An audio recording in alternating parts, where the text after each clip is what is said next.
फिर आज ही हमने बात की दिल्ली में और महामहिम राष्ट्रपति से हम मिलने जा रहे हैं, जिसमें दलित पिछड़ा समाज संगठन ने मांग की है कि ये जितने भी तथाकथित कथावाचक, तथाकथित जगत गुरु, तथाकथित शंकराचार्य, ये जो बड़ी बड़ी दुकानें खोल के लोग बैठे हैं, इन सब के खिलाफ कार्रवाई होना चाहिए। सबसे पहली कार्रवाई तो ये होना चाहिए कि ये जो कथावाचक जहर फैला रहे हैं समाज में, जो संविधान को ना मानने का ज्ञान लोगों को दे रहे हैं, भ्रम कर रहे हैं, भ्रमित कर रहे हैं लोगों को, जो बाबा साहब का अपमान करने के लिए उनको प्रोत्साहित कर रहे हैं, ऐसे लोगों पर तत्काल प्रभाव से प्रतिबंध लगाना चाहिए। इनकी कथाओं को तत्काल रोका जाना चाहिए।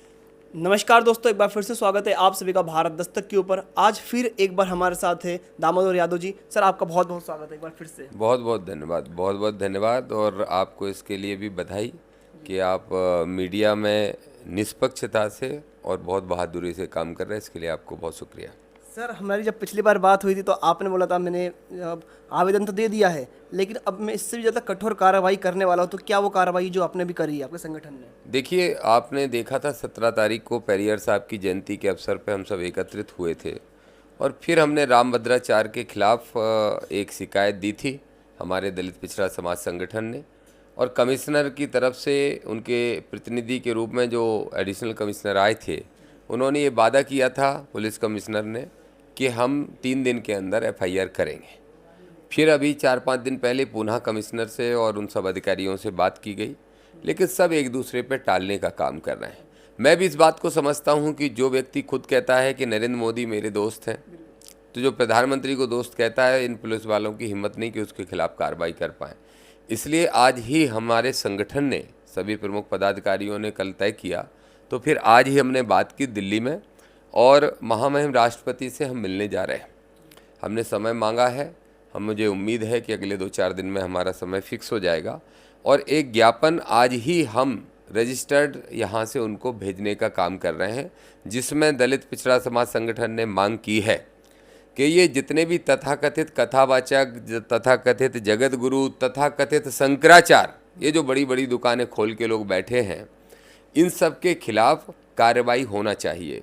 सबसे पहली कार्रवाई तो ये होना चाहिए कि ये जो कथावाचक जहर फैला रहे हैं समाज में, जो संविधान को ना मानने का ज्ञान लोगों को दे रहे हैं, भ्रम कर रहे हैं, भ्रमित कर रहे हैं लोगों को, जो बाबा साहब का अपमान करने के लिए उनको प्रोत्साहित कर रहे हैं, ऐसे लोगों पर तत्काल प्रभाव से प्रतिबंध लगाना चाहिए। इनकी कथाओं को तत्काल रोका जाना चाहिए। सर, तो ये उनकी धार्मिक आज़ादी है ना, मतलब एक विशेष धर्म की आप बात कर रहे हैं, उसके वो धर्म गुरु है, तो कथा करना या महाभारत को सुनाना, रामायण का पाठ करना, सुंदरकांड करना, ये तो उनका अधिकार है। यही तो वो लोग करते हुए आए हैं, बंद क्यों करेंगे? देखिए, वो करते क्या आए हैं वो करते रहेंगे, ये नहीं चलेगा।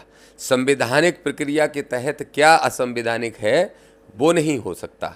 अगर आप धर्म के आधार पर इस देश के 100 करोड़ तथाकथित हिंदुओं को, जिनको आप सनातनी कहते हो, अगर आप उनको 100 करोड़ को ये संदेश देते हो कि संविधान बाबा साहब डॉक्टर भीमराव अम्बेडकर ने नहीं लिखा, अगर आप ये संदेश देते हो कि आपका असली संविधान तो मनुविधान है, अगर आप उनको ये ज्ञान देते हो कि जाति के आधार पर लोग छोटे बड़े होते हैं, वर्ण के आधार पर होते हैं, ये ईश्वर ने ही व्यवस्था बांटी है, अगर ऐसी व्यवस्था का कोई ज्ञान देता है, कोई शंकराचार्य देता है, कोई भागवताचार्य देता है, कोई कथावाचक देता है, कोई जगत गुरु देता है, तो उसको हम ठिकाने लगाने के लिए बैठे हैं, उसको सबक सिखाने को बैठे हैं। और स्पष्ट बता दूं, किसी भी कीमत पर ये जहर समाज में नहीं फैलाने दिया जाएगा।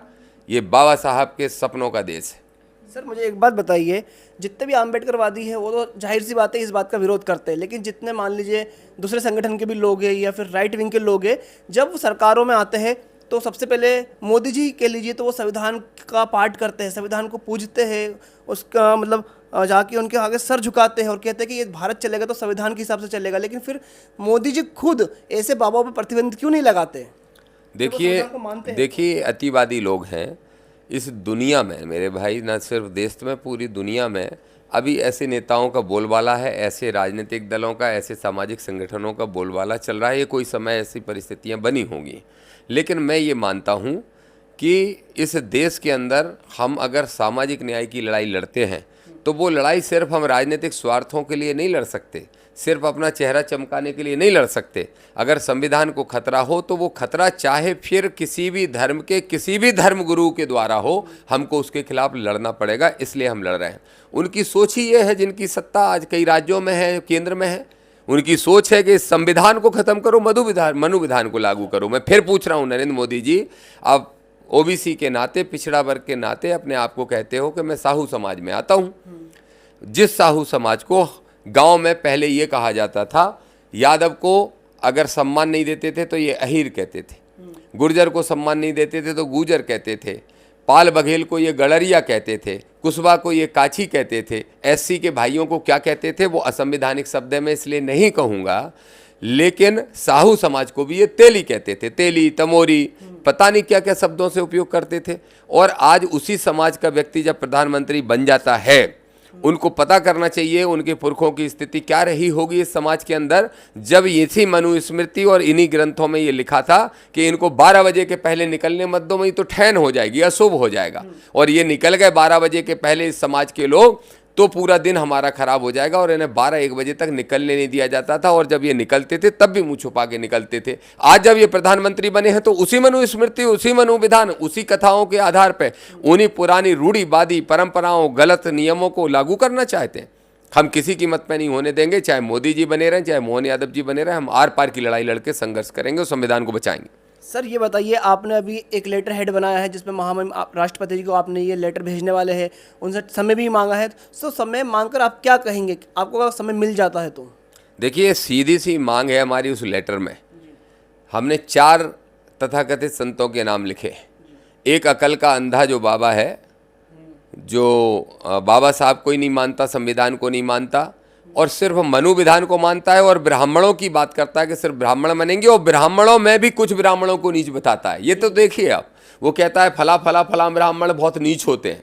वो मूर्ख बाबा ये भी कहता है, और ये ब्राह्मणों को भी सोचना चाहिए, और ये जो तथाकथित क्षत्रिय हैं इनको सोचना चाहिए, इनको भी सोचना चाहिए कि वो कहता है, किसी ने पूछा कि क्षत्रियों का सम्मान होना चाहिए, तो कहता है क्षत्रियों का सम्मान होना चाहिए लेकिन ब्राह्मणों से कम, क्योंकि क्षत्रिय ब्राह्मणों की नाजायज औलाद है, वो ये कहता है। हाँ यस, आप देखिए, जाके गूगल करिए, यूट्यूब देखिए, बड़ा बयान दे रहे हैं। यस, वो ये भी कहता है। उसके साथ साथ वो वैश्यों को, उसके साथ साथ वो कायस्थों को, किसी भी सामान्य वर्ग के व्यक्ति को सम्मान नहीं देता। जाति के अंदर भी जातियां पैदा करके उनमें भी ऊंच नीच का भाव पैदा करता है।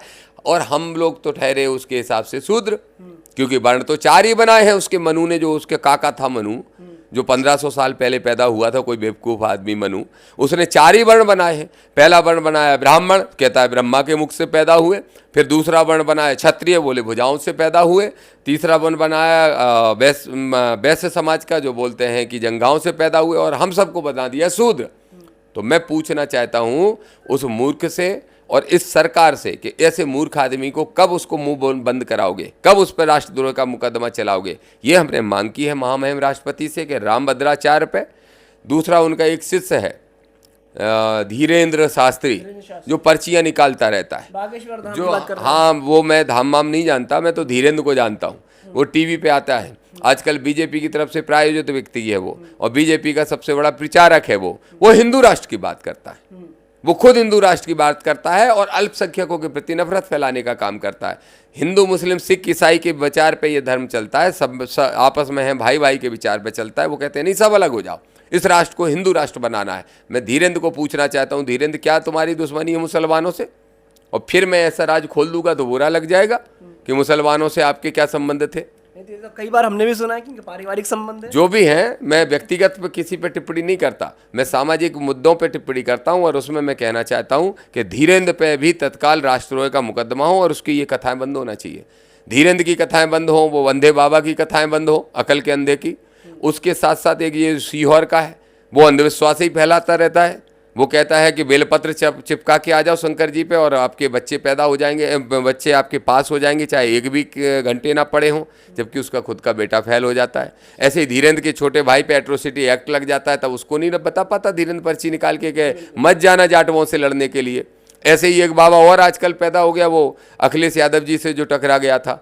वो, हाँ कौन सा नाम है, कोई चार है, अनिरुद्धाचार्य, वो यहीं जबलपुर तरफ का कहीं का है। वो भी उल्टी सीधे बातें कर रहा है। उसने तो अभी चीफ जस्टिस ऑफ इंडिया के खिलाफ अनर्गल टिप्पणी कर दी। तो देखिए, आप चीफ जस्टिस ऑफ इंडिया को नहीं छोड़ना चाहते, आपकी सोच इतनी जातिगत है कि कौन जाति का श्रेष्ठ है और फिर उनमें भी श्रेष्ठ में कौन श्रेष्ठ है। ये जो अंधा बाबा कहता है फला फला फला ब्राह्मण नीच होते हैं, तो ये वाली सोच के लोग ये समाज के लिए जहर हैं और इनको तत्काल प्रभाव से सारे ऐसे शंकराचार्य जो जाति की सोच से काम करते हुए वर्ण की सोच पे एक दूसरे को छोटा मानते हुए हिंदू धर्म की बात करते हैं, ये सब राष्ट्रद्रोही हैं। सारे के सारे ऐसे भागवताचार्य, सारे के सारे ऐसे कथावाचक, सारे के सारे ऐसे जगत गुरु, ये सब जो दुकानें खोल के बैठे, इनकी तत्काल दुकानें बंद होना चाहिए। सर, आपने भी आदिवासी को एक ज्ञापन दिया। आदिवासी जो महिला है हमारी देश की महामहिम, वो भी ट्राइब समाज से आती है, आदिवासी समाज से आती है। अभी एक बाबा है, शायद जहाँ तक मैं सही हूँ, मैं करेक्ट भी कर दूंगा बाद में, देवकी नंदन ठाकुर, उन्होंने एक न्यूज़ शो में वो गए थे। उनका कहना है कि जो राष्ट्रपति का पद है, महामहिम का पद है, वो एक शंकराचार्य के लिए फिक्स कर दिया जाए, ठप्पा लगा दिया जाए कि हिंदू धर्म का, शंकराचार्य हिंदू धर्म का होता है, वही राष्ट्रपति बनेगा आजीवन, मतलब जब तक ये भारत रहेगा, जब तक इस संसार रहेगा तब तक। मैं ये कहूँगा कि इस दुनिया में जो सबसे महान काम करता है उसको सबसे ज़्यादा सम्मान मिलना चाहिए। और मैं ऐसा मानता हूँ कि जो वाल्मीकि जमींदार समाज के लोग सफाई करते हैं वो सबसे महान काम करते हैं। अगर शंकराचार्यों को सबसे ज़्यादा सम्मान चाहिए तो सबसे महान काम की शुरुआत सबसे पहले करें वो काम जो हमारी वाल्मीकि समाज के लोग करते हैं, सफाई के कर्मचारी करते हैं। काहे के लिए इनको राष्ट्रपति बनाएंगे? अगर इनको शुरुआत करना है तो पहले नीचे से करके ऊपर तक पहुँचो तो हम मान जाएंगे। मैं मानता हूँ कि ये बाबा साहब अम्बेडकर का देश है, ये भारतीय संविधान का देश है, ये किसानों का देश है, गरीबों का भी देश है, दलितों का, पिछड़ों का, अल्पसंख्यकों का और सबका देश है। लेकिन इस देश को हम सबका रखेंगे, किसी की बापोती नहीं बनने देंगे। ये अपनी बापोती बनाना चाहते हैं। और वो जो राष्ट्रपति के पद की बात कर रहा है उससे जरा ये पूछो कौन कह रहा है ये। मेरे ख्याल से वो कोई देवकी नंदन को, हाँ कोई है, मैं जानता नहीं उसको ज़्यादा, लेकिन वो जो कह रहे हैं उससे वो श्रीमान से पूछो कि किस आधार पर शंकराचार्य को दे देना चाहिए। क्या तुमने आज तक शंकराचार्य दलित पिछड़ा बिठाला है? क्या बिठाला है? ये सब आरएसएस के चप्पू गए हैं, ये जो घूम रहे हैं। जैसे आरएसएस ने आज तक किसी दलित पिछड़े को अपना प्रमुख नहीं बनाया, ऐसे ही कभी इस देश के अंदर शंकराचार्य भी एक ही जाति का बनेगा। तो बात तो वही होगी ना सर कि उस जाति को मतलब फिक्स कर दिया जाए राष्ट्रपति पद के लिए। मैं तो कह रहा हूँ कि ये देश संविधान से चलेगा, बाबा साहब के संविधान से। और संविधान में हर जाति, हर वर्ग के व्यक्ति को बराबरी का अधिकार है। मैं कहता हूँ सारी पोस्टों पे सारी जाति, सारे वर्ग के लोगों को स्थान मिलना चाहिए। मैं आपके माध्यम से ये और कहूँगा, मोहन यादव जी की सरकार में मोहन यादव जी से पिछड़े वर्ग के हैं, ओबीसी आरक्षण का मुद्दा चल रहा है। 52% आरक्षण ओबीसी को मिलना चाहिए। 27 पे तो वो राजी हो गए, लेकिन 52 पे लगता नहीं कि राजी होंगे। 27 पे भी अभी राजी हैं, ये सिद्ध नहीं हो पाया। जब 13% का होल्ड हटा दें, हमारे ओबीसी के भाई बहुत संघर्ष कर रहे हैं। हमारे दलित पिछड़ा समाज संगठन अगर सड़कों पर लड़ता है तो हमारे ही एक भाइयों का संगठन है ओबीसी महासभा, जो लगातार इस मुद्दे को लड़ रहा है। हमारे वकील लोग लड़ रहे हैं, हमारे वो साथी जो हैं वो कोर्ट में लड़ रहे हैं और साथ साथ वो सड़क पे भी लड़ रहे हैं, और हमारा संगठन लड़ रहा है, हमारे जैसे अनेकों संगठन लड़ रहे हैं। सबसे पहले तो वो 13% का होल्ड मोहन यादव जी को हटा देना चाहिए और सिद्ध करना चाहिए कि वो पिछड़े वर्ग के हैं। सिद्ध करना चाहिए, वो जो बार बार भगवान कृष्ण की बात करते हैं कि अगर कृष्ण वंशज हो तो सिद्ध करो अपने आप को कृष्ण वंशज हो। सिद्ध करो कि लालू जी, मुलायम सिंह जी, शरद यादव जी के तुम जाति के हो, ये सिद्ध करने का काम करो। और मैं फिर कहूँगा, जिस तरह से हमारे एससी के भाइयों को संख्या के अनुपात में 16%, जिस तरह हमारे एसटी के भाई बहनों को 20% संख्या के अनुपात में मध्य प्रदेश में आरक्षण मिल रहा है, ओबीसी को चूंकि 1931 में ही 52% थे तो उससे कम तो अब हो ही नहीं सकते, और सरकार के आंकड़ों में है हम 52%, तो हमें 52% आरक्षण दिया जाना चाहिए। इन मुद्दों पर हम लड़ रहे हैं। हमने राष्ट्रपति महोदय को पत्र लिख के और ज्ञापन के माध्यम से ये मांग कर रहे हैं। आज ही रजिस्टर्ड हम ज्ञापन भेज रहे हैं और 4-5 दिन में हमें उम्मीद है कि समय मिलेगा, मिलने जाएंगे। हमारी फिर मैं आपसे कह रहा हूँ, ये 4 संत, तथाकथित संत की शक्ल में जहर फैलाने वाले, समाज के अंदर दोषता फैलाने वाले जो लोग हैं, ये 4 रामभद्राचार्य, धीरेन्द्र शास्त्री, और तीसरे का नाम है अनिरुद्धाचार्य, और चौथा है ये प्रदीप मिश्रा। इन सब की अंधविश्वास की दुकानें बंद हों, ये सांप्रदायिकता फैलाने वाले लोगों की दुकानें बंद हो, जाति पाति के आधार पर ऊंच नीच की सोच रखने वाले इन दलालों की दुकानें बंद होना चाहिए। ये हमारी मांग है, इसलिए हम राष्ट्रपति को पत्र लिखा है। सर मान लीजिए आपकी जो बात आप बोल रहे हैं कि पत्र लिखा है और ये बंद होना चाहिए और ये बंद नहीं होता है, और मान लीजिए किसी भी जिनकी शंकराचार्य की आप बात कर रहे हैं उनका ऊपर कोई भी कानून में कार्रवाई नहीं होती है, तो क्या दलित पिछड़ा संगठन आगे रुख करेगा? देखिए, हम बाबा साहब और संविधान को मानने वाले लोग हैं और संविधान ने हमें सारे राइट्स दिए हैं, सारी सीढ़ियां हमारे पास हैं। पहले हमने राज्य की सरकार से मांग की, पहले लोकल पुलिस प्रशासन से मांग की, फिर राज्य की सरकार से मांग की, फिर हमने केंद्र से भी मांग कर ली, एक चिट्ठी लिखी आज से 4-5 दिन पहले। लेकिन जब इनमें कुछ नहीं हुआ तब हमने महामहिम राष्ट्रपति के यहाँ गुहार लगाई है। अभी भी हमारे पास 2 रास्ते खुले हैं, एक रास्ता सड़क का है और एक रास्ता न्यायालय का है। हम 1 हफ्ते 10 दिन 15 दिन और देखेंगे, उसके बाद भी अगर ये अनर्गल बयानबाजी करके मुंह चलाने का काम करते रहे, उसके बाद भी ये अपनी बाप की सरकार को समझते हुए, दिमाग इनके जो खराब हैं, अगर ये गड़बड़ियां करते रहे तो फिर हम सड़कों पर उतरेंगे और ना सिर्फ भोपाल में, हम जत्थे के जत्थे लेके दिल्ली जाने का भी काम करेंगे। और दिल्ली में बड़ा आंदोलन करेंगे आप सारे बाबाओं के खिलाफ? निश्चित रूप से बाबाओं के खिलाफ नहीं, ये जितने भी बाबा, ये जो तथाकथित बाबा हैं, ये हाँ 4 हैं और ये देवकी नंदन किन किन का आप नाम ले रहे हो, इन सब के खिलाफ आंदोलन करेंगे। दिल्ली में बैठेंगे धरना देके। आंदोलन की आवाज़ कोई कितने दिन दबाएगा? अगर दबा सकते होते ये मोदी की सरकार तो वो किसानों की सामने क्यों झुकना पड़ा था? हम लड़ेंगे। अम्बेडकरवादियों में बहुत ताकत है, बाबा साहब की संतानें बहुत मजबूत हैं। हम लड़ेंगे, संविधान को बचाएंगे, उन बाबाओं को जेल भिजवाने का काम करेंगे। धन्यवाद। Thank you. तो हमारे साथ थे दामोदर यादव जी। इनका कहना है कि जिन 4 बाबाओं के इन्होंने नाम लिए उनको ये जेल में ले जा मतलब जेल कराकर ही छोड़ेंगे, और अब ये महामहिम राष्ट्रपति से मिलने जा रहे हैं। आवेदन इन्होंने दे चुका है, ज्ञापन दे चुका है। आगे जो कुछ भी होगा हम सब कुछ आपको दिखाएंगे। आप सभी का देखने के लिए बहुत बहुत धन्यवाद।